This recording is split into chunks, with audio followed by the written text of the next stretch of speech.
네.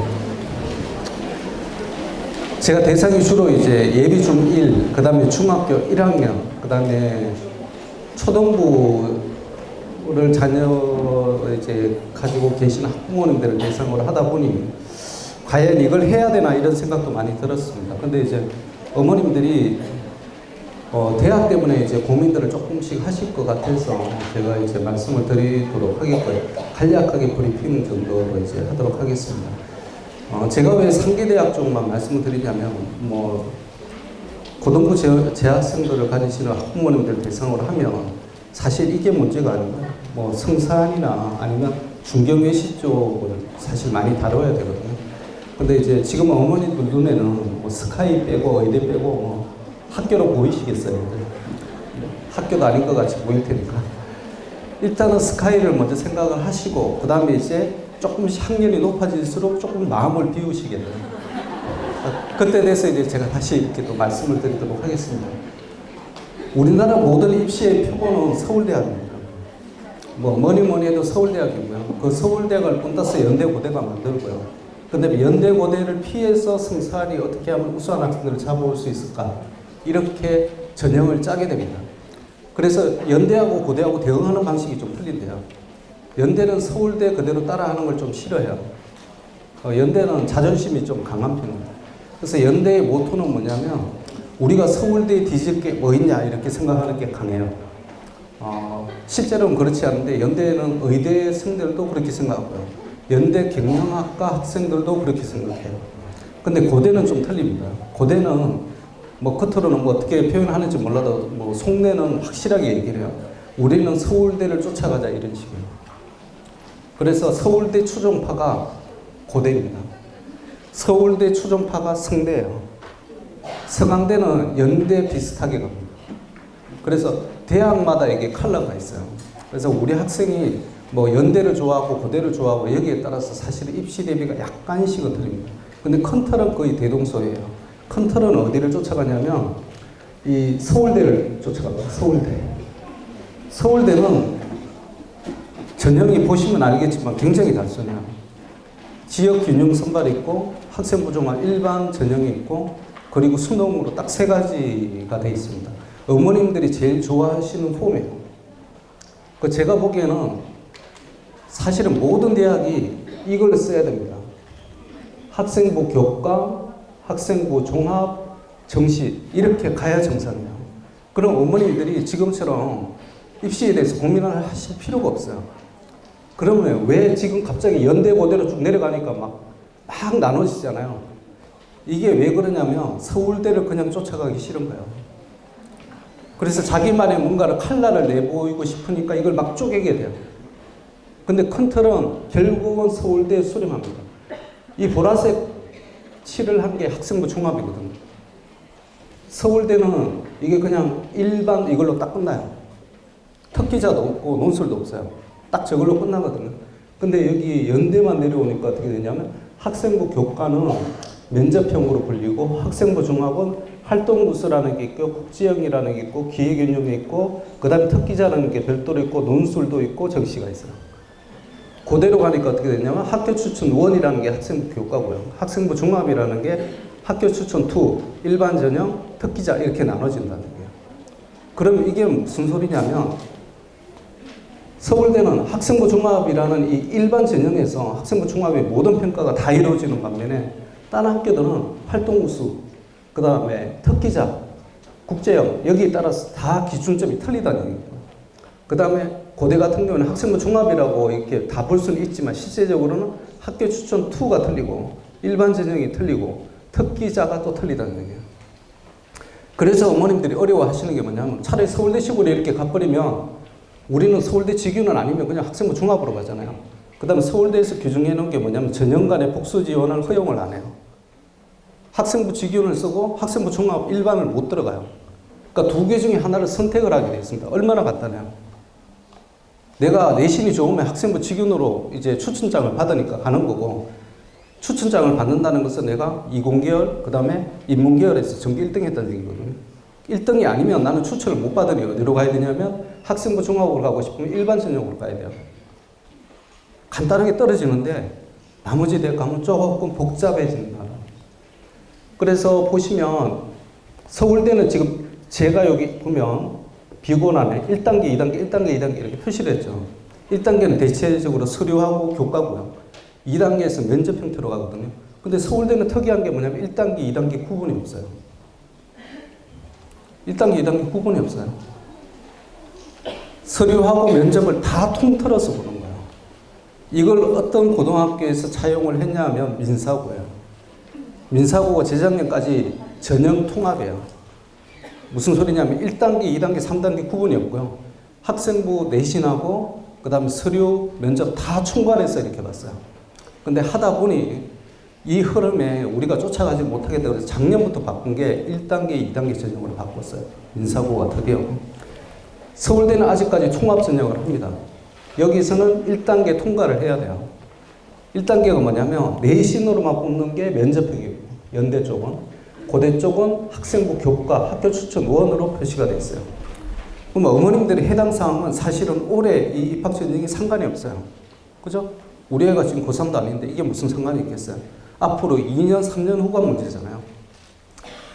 2022년 이후에 서울대, 연대, 고대 입학 전형 반영이 어떻게 되냐면 논술, 수능 체제는 축소 또는 폐지 발언이에요. 이게 굉장히 큰 얘기인데요. 어머님들이 보시면 보통 수능 최저 거는 게 1.5에서科目별로 2등급 정도를 거래요. 그러니까 뭐 상계 영역 등급 합이 5 아니면 6 이렇게 얘기를 하거든요. 그럼 보통 이제 과목당 2등급 정도 맞으면 되는데 아니면 1.5 정도 맞으면 되는데 어머님들이 생각하시기에 그게 뭐가 그렇게 어려울까라고 생각을 하세요. 아니 그 정도 수능 체제 갖고 얘가 학생부 종합에서 걸든 뭐 학생부 교과에서 수능 체제를 걸든 이게 무슨 상관이 있을까 하지만 이게 생각보다 굉장히 큰 영향력을 발휘하게 됩니다. 학생들이 수능 체제가 과목당 아니면 영역당 1에서 2 사이라는 게 딱 떨어지는 것과 동시에 2등급에 대한 부담감이 굉장히 심해요. 2등급은 몇 프로예요? 11%입니다. 11%가 그렇게 쉬운 건 아니거든요. 그러니까 학생들이 수능 체제에 계속 생각을 하게 돼요. 그래서 어떻게 되냐면 수능 공부도 하게 되고 그 다음 학교 생활도 하게 되고 이렇게 되는 거예요. 그래서 이걸 양쪽을 다 손에다 놓고 못 버려요. 못 버리게 됩니다. 수능 체제가 걸린 대학을 가려면. 전형적인 게 서울대잖아요. 근데 서울대는 직윤에만 수능 체제가 걸려 있어요. 일반 전형 없거든요. 그러면 어떻게 되냐면 서울대 그 학생부 종합 일반 전형으로 간 애들은 내신 범위가 이렇게 넓어요. 심지어는 4.5등급도 합격을 해요. 그게 수능에 신경을 안 쓰니까 가능한 구조예요. 모든 대학에서 과목당 2등급으로 수능 체제를 다 걸면 하나고가 50여 명의 학생들이 서울대 진학을 못해요. 거기에 신경 쓰느라고. 제가 보기에는 한가람고 학생들하고 하나고 학생들의 모의고사 성적을 비교하면 한가람이 더 뛰어날 겁니다. 양전고 학생들이 더 잘해요. 왜냐하면 그쪽은 수능을 신경을 많이 쓰거든요. 이쪽은 수능 신경을 많이 안 써요. 그래도. 근데 이걸 완전히 이제 폐지를 한다고 생각하면 어떻게 되냐면 일반고는 무조건 수능으로 가야 되겠다는 생각을 굳히게 될 거고요. 특목자사고는 이제 우리가 원하는 대로 수능에 신경 쓰지 않고 마음껏 학교 활동을 하고 있구나, 할 수 있겠구나 이렇게 생각을 하게 돼요. 제가 이제 이런 경우를 어떻게 제가 많이 느끼냐면 저희 쪽에서 전국권 자사고 지방 쪽을 많이 갑니다. 그죠? 전국권 자사고 서울에 있는 지역은 하나고 하나밖에 없어요. 나머지 9개 고등학교 전부 지방에 있습니다. 지방에 가게 되면 제일 혼란스러운 게 뭐냐면 학원이 별로 없다는 거예요. 학원이 별로 없어서 어머님들이 그때 제일 당황하고요. 학생들도 제일 당황해요. 그게 무슨 소리냐면 중학교 시스템이 월수금 화목토 이렇게 진행이 되거든요. 예를 들면 월수금이 수학이고 화목토는 아니면 화목은 영어야 이렇게 되잖아요. 그럼 끝나고 나면 내가 가야 되는 학원이 있어요. 근데 내가 4시 반에 수업이 끝났어요. 예를 들면 전주에서 아니면 강원도 횡성에서 수업이 4시 반에 끝났는데 내가 뭘 해야 될지를 모르는 거예요. 시간표를 딱 보고 있으면 어떻게 되냐면 자율학습이요. 자기주도학습이라고 이렇게 돼 있어요. 그럼 이 자기주도학습 시간이 몇 시까지 가냐면 11시까지 거의 진행해요. 그럼 내가 강원도 횡성에서 어디를 나가서 어떻게 수업을 옆에 가봤자 소고기 구이집밖에 없는데 근데 횡성 한우를 먹으러 갈래도 7시, 8시 된 평일에 식당 문을 다 닫아버려요. 그러니까 애들이 항상 급식이 좋은데도 불구하고 영양 실조 비슷한 감각을 많이 느끼게 돼요. 보면 되게 웃기는 건 뭐냐면 민서고 이렇게 식당하고 학교 관계자들 얘기를 들어보면 굉장히 잘 먹인대요. 그래서 영양 과잉이 되지 않을까라고 생각을 하는데 실제적으로 민사고에 그렇게 살찐 애들이 없다는 거예요. 민사고는 기본적으로 살이 찔 수가 없어요. 왜냐하면 이거 조금 어긋난 얘기인데 여기 기숙사가 언덕배기에 이렇게 10층인가 12층이에요. 그 다음에 여기 한참 걸어와가지고 여기 수업받는 강의실이 있어요. 그럼 역으로 생각해 보면 아침에는 상쾌한 마음으로 내려와서 수업을 들으면 되는데 저녁에는 기어 올라가야 돼요. 그러니까 여자애들이 제일 불만스러운 게 뭐냐면 종아리가 굵어진다. 그래서 애들이 이제 민사고 가는 걸 좀 싫어하는데 한복을 너무 좋아해요. 그래서 한복은 모든 걸 다 커버를 해주기 때문에 애들이 죽어도 한복을 안 벗어요. 그냥 그걸 계속 고수하는 거예요. 아무튼 어쨌든 간에 수능이 이렇게 최저가 없어진다는 얘기는 실제적으로 특목자사고 학생들에게는 굉장한 베네핏이 됩니다. 그럼 일반고 학생들은 뭐가 베네핏이야 그러면 수능이 30%로 확대된다는 거. 지금 서울대가 22% 정도거든요. 그럼 이게 8%가 더 늘어난다는 얘기죠. 그 다음에 연대 같은 경우에는 지금 거의 30%니까 많이 늘어나는 건 없겠지만 고대 같은 경우 아직 17.5%예요.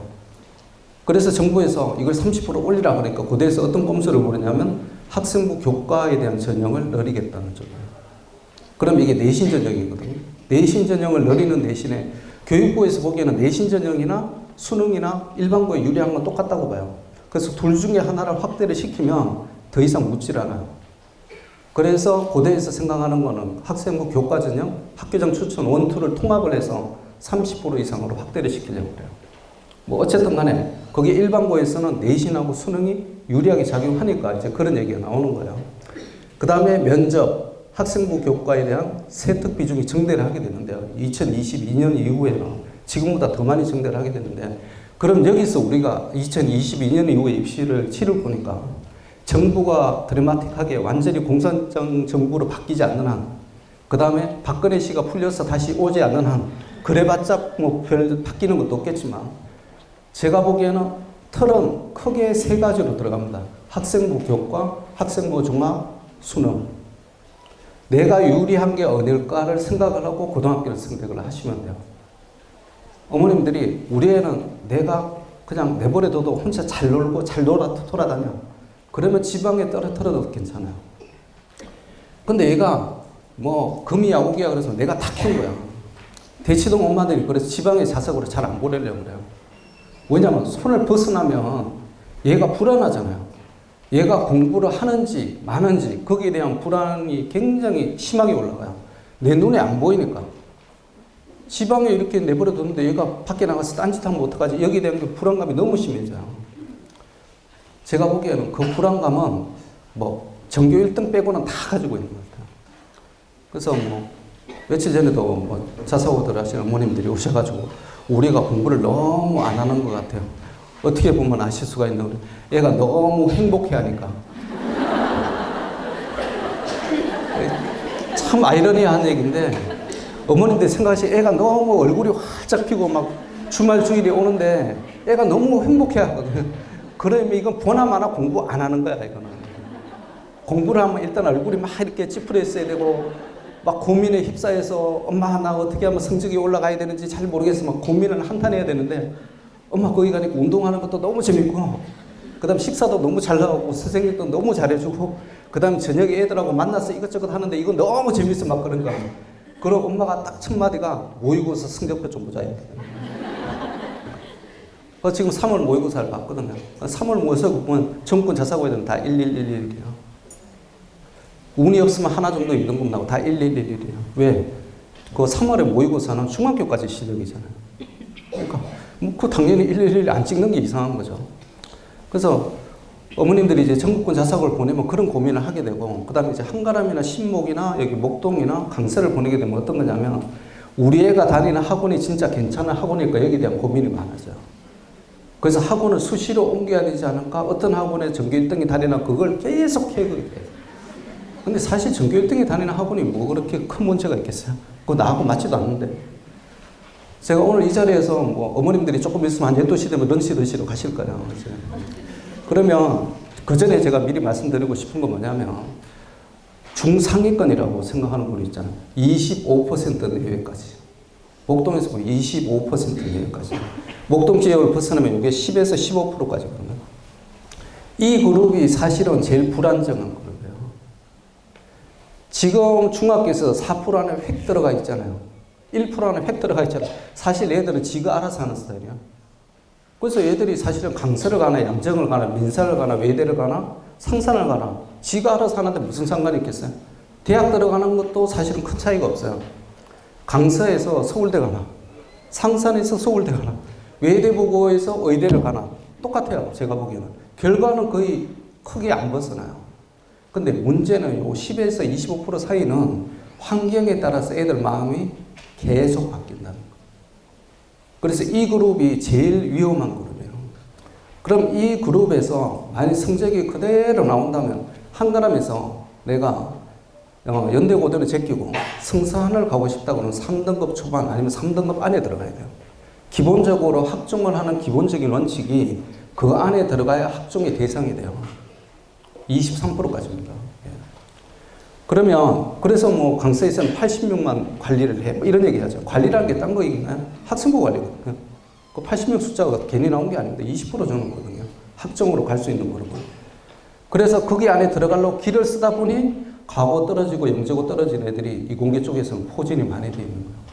생각보다 수학과학 성적이 잘 안 나와. 그래서 수학과학을 하다 보면 3, 4에서 계속 내리더라. 그래서 애들이 나중에 생각하면 에이 이런 거 다 때려치고 그냥 수능으로 가면 돼. 뭐 어차피 수능으로 나는 갈 거야 라고 생각하면서 가게 돼요. 그럼 수능에서 성서한 한양대 기계공학과 이런 쪽 굉장히 좋거든요. 그럼 100분이 평균 내려가 나중에 이제 말씀드릴 건데 일찍 가시는 분들을 위해서 미리 요점 정리를 해드려요.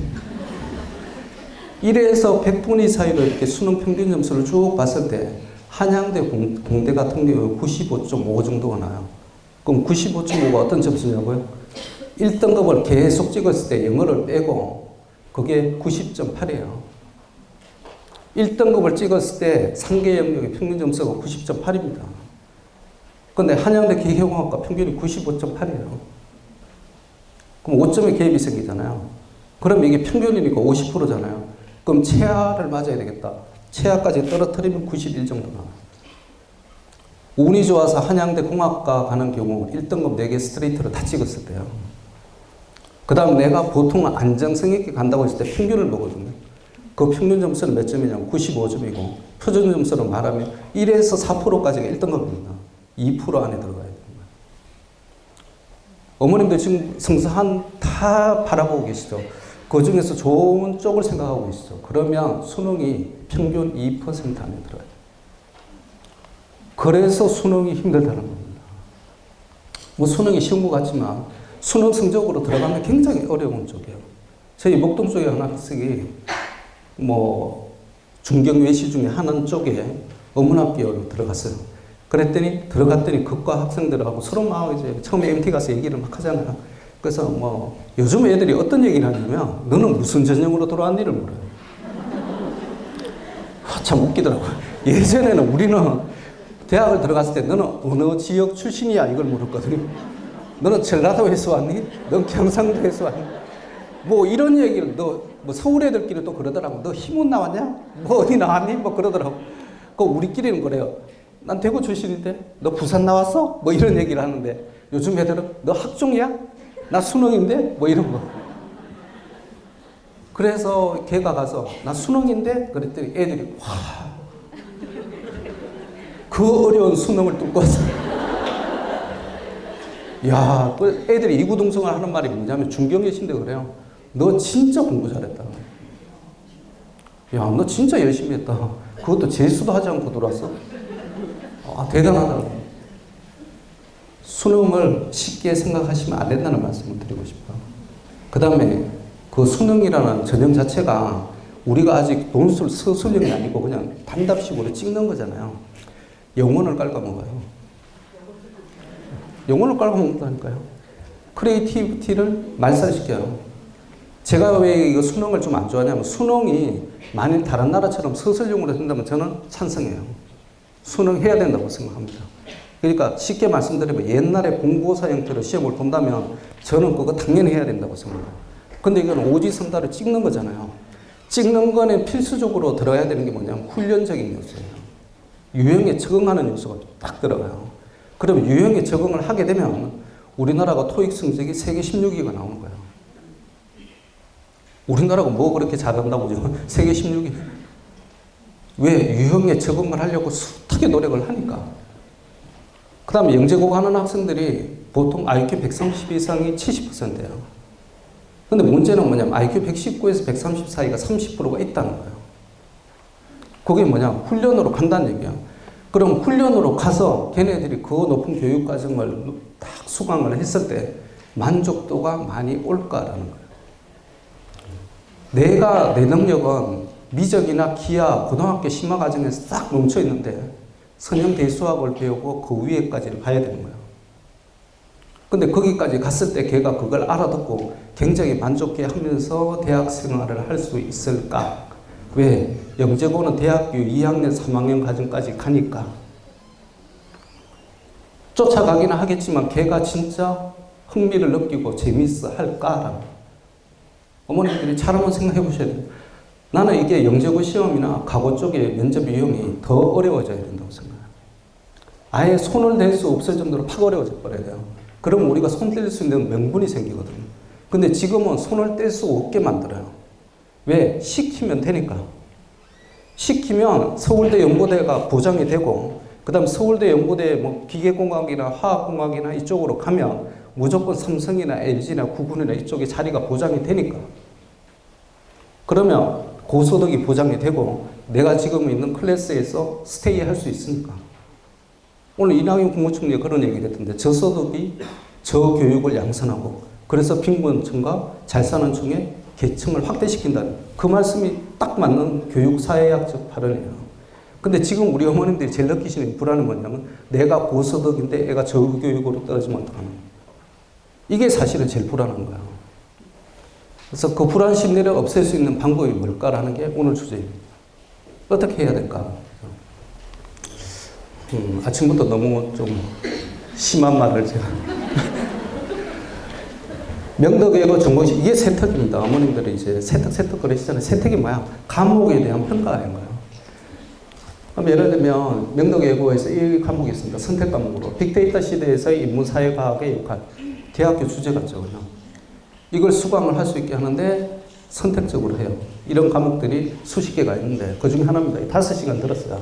7월 23일부터 25일까지. 그래서 얘가 어떤 식으로 했냐면 빅데이터를 이용해서 어떻게 하면 할 수 있을까? 보고서를 작성했다. 이게 세특이에요. 그래서 지금 어머님들이 모든 일반고 어머님들이 여기에 목매고 있는 거예요. 보고서를 작성하고. 왜? 이제 소논문 기재 안 되거든요. 근데 연구 보고서는 허용이 돼요. 근데 보고서 허용되는 과목은 심화 과목 쪽이에요. 그럼 그 심화 쪽의 진로 선택이 폭이 넓은 학교가 어디냐면 특목자사고 쪽이에요. 그래서 얘네들이 학종에 유리하다는 얘기가 나옵니다. 자, 서울대 연대고대 수시 면접 비용 뭐 이런 거 저런 거 다 필요 없어요. 제가 딴 거 뭐 보여드릴 건 없고 봐봤자 굉장히 머리 아프고요. 뭐 봐봤자 뭐가 있어요.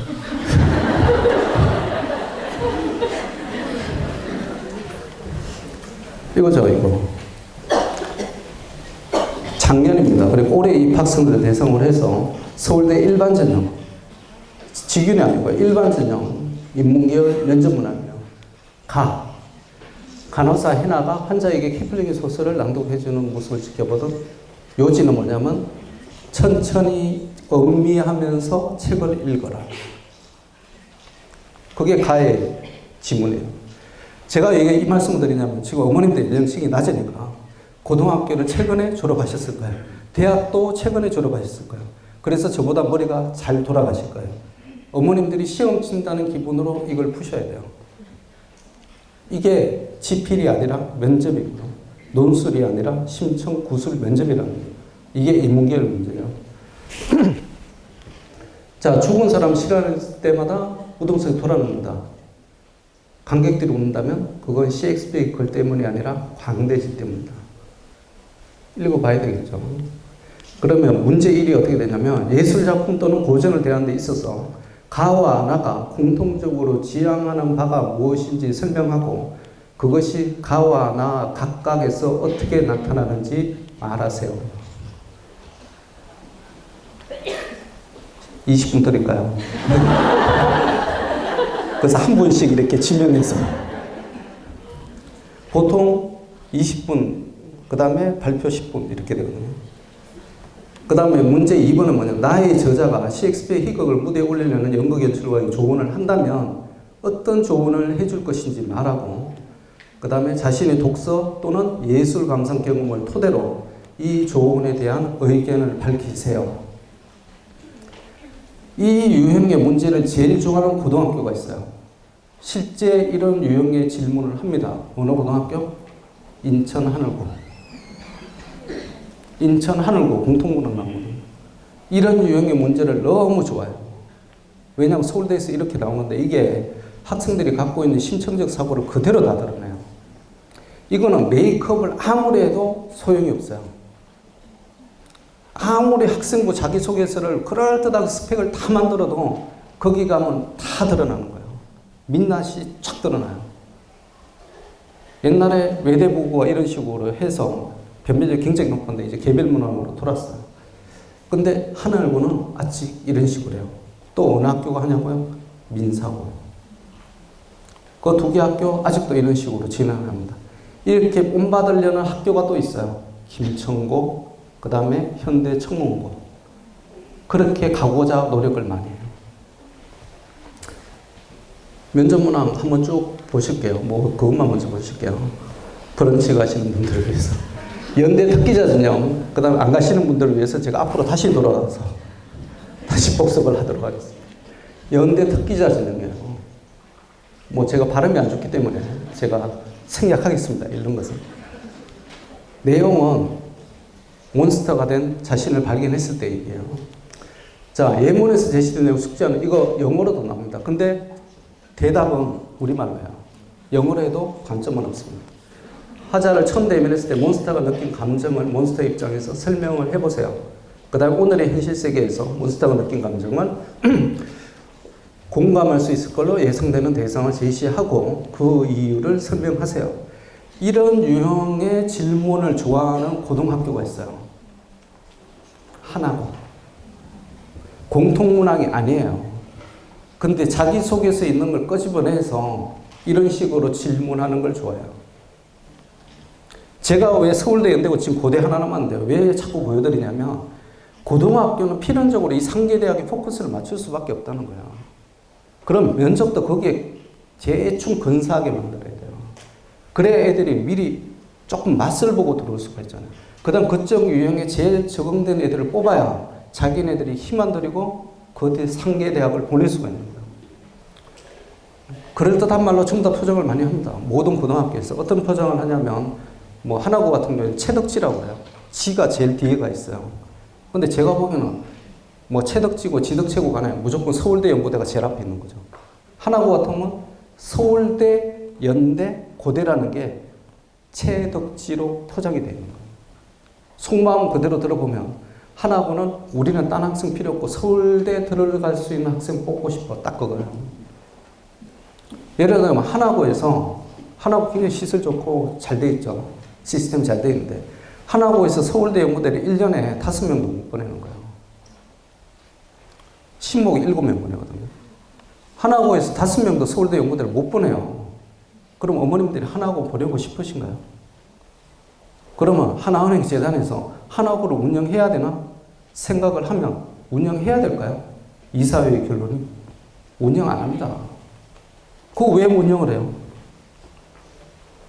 포항제철고등학교가 왜 원조 자사고가 됐는지 하면 포항제철이라는 큰 대규모 공업단지를 만들고 나니까 인력이 굉장히 필요해요. 스마트한 인력들이 필요한데 그 애들이 서울에서 안 내려오려는 거예요. 왜 안 내려오니 그랬더니 여기는 강남이나 어느 가면 학원도 있고 뭐 학교도 많고 그런데 거기는 단일 학교가 없잖아요. 불안해서 못 가겠어요. 그런 거예요. 그래서 만든 게 포철고예요. 그래서 연간 수십억씩 투자를 해서 걔네들이 학종이 완전 특화된 학교를 만들었어요. 그러고 나니 비로소 임직원 자제들이 그쪽에 들어오기 시작했어요. 비로소 포항에 거주를 하기 시작했어요. 사택단지에. 우리가 하나고가 만든 게 그런 겁니다. 상상고가 그런 거예요. 그래서 정부에서는 이게 입시 지향적 아니냐라고 하지만 거기는 존립의 근거가 되는 거예요. 10대 전국은 자율형 사립고등학교잖아요. 공립고등학교 아닙니다. 공립고하고 사립고를 같이 비교하면 사립고가 입시 실적이 훨씬 좋아요. 안 좋을 수가 없죠. 사립고등학교는 입시 실적이 없으면 우리나라에서는 쓰레기 취급을 받아요. 거기를 왜 보내? 이런 얘기가 제일 먼저 나옵니다. 어머니들 혁신학교 보내시나요? 안 보내거든요. 저기 강북구에 있는 모 고등학교 굉장히 혁신적인 시스템을 갖고 있어요. 학생들 만족도 너무 좋아요. 근데 2년 동안 서울대 한 명도 못 보냈어요. 지균이 있는데도 한 명도 못 보냈어요. 그럼 그 학교를 보내고 싶은가요? 우리는 못 보내는 거예요. 다른 지역에서 보내라 그래요. 우리는 안 가. 이렇게 돼요. 다시 가서 고대. 자, 고대 일반적인 인문계열 면접 문항 준비 시간 20분, 면접 시간 10분인데요. 이거는 조금 많아요. 가나다라까지 가요. 자, 그는 사실상 공부에 정진할 뿐 개인은 자식의 이익을 추구하면서 사회 이익을 증가시키려 노력했을 때보다 효과적으로 사회 이익을 증진시킨다. 개인적인 관점이고, 유교는 공공재적인 관점이고, 그 다음에 3번은 현실적인 팩트가 나왔어요. 지방까지 들어와서 흡연 여부를 확인해야 되느냐. 나는 OECD와 BOECD 국가의 세전소득 기준, 세후소득 기준, 국내 총생산이야. 진위 개수가 여기서 0.2가 나오고 여기는 0.45가 나오고 그 다음에 비회원국은 0.43 이렇게 차이가 나더라는 거죠. 불평등 지수가 OECD가 회원국 쪽이 더 낮다라는 거예요. 결론적으로. 자, 그러면 제시문 가와 나를 비교하고 각각의 관점에서 제시문 다에 나타난 상황을 설명을 해보세요라는 게 문제예요. 이 상계력의 공통적인 게 뭐가 있나요? 제시문은 2개, 3개, 영어 제시문 제시한다. 그 다음에 연대는 이제 특기자 전형이 학종으로 합쳐져요. 그럼 특기자 전형에 묻던 양식을 학종에서도 물을 수가 있어요. 카이스트에서 영어 면접 질문 들어갑니다.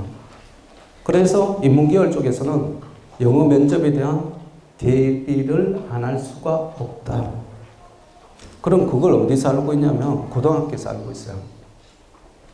과거 영재고를 제외한 나머지 학교에서는 과학고도 그럴 거예요. 지금 정부에서 영재고에 대고 영어 교육 프로그램 강화시키라는 얘기가 나왔거든요. 그래서 지침이 올해부터 시행이 돼요. 이제 모든 계열을 통틀어서 이걸 못하게 되면 추리력, 분석력, 논리력이 없으면 이제 살아가기 힘들어진다. 왜 살아가기 힘들어질까요? 우리나라 경제가 자꾸 안 좋아지거든요. 일자리가 준다는 얘기죠. 근데 더 큰 문제는 뭐냐면 어머님들이 그래서 공학계열을 선호하시잖아요. 공학계열의 취업 문화가 더 넓어 이렇게 생각하시잖아요. 근데 알고 보면 공학계열도 굉장히 깝깝합니다. 왜 깝깝하냐면 예를 들면 내가 공대를 나왔다 그러면 그것도 한 서울 식기대학 공대를 나왔다 그러면 보통 화학공학과 취업률이 80% 전후까지 올라가요. 그러면 이 취업률이 80%라는 게 중요한 게 아니고 우리나라에서 알만한 대기업에 들어가는 걸 원하는 거예요. 근데 대기업은 이제 4차 산업이 진행이 되면서 사람의 손이 그렇게 필요가 없어요. 사람의 손길이 그렇게 가질 않아요. 이제 필요한 인력이 누구냐 하면 그걸 메커니즘을 만드는 최우수 인력이 필요해요. 최고급 인력만 있으면 나머지는 비정규직으로 다 돌려도 돼요. 잘 하셔야 됩니다. 4년제 대학 웬만한 데 나와서는 다 비정규직으로 갈 가능성이 높아요. 미국에서도 그 현상이 일어나는데요. 미국에서도 아이비리그에 대한 경쟁률이 더 올라가요. 미국은 확실히 내가 어느 학교 나왔냐에 따라서 애들이 성취도가 틀리기 때문에 기업을 잘 들어가요.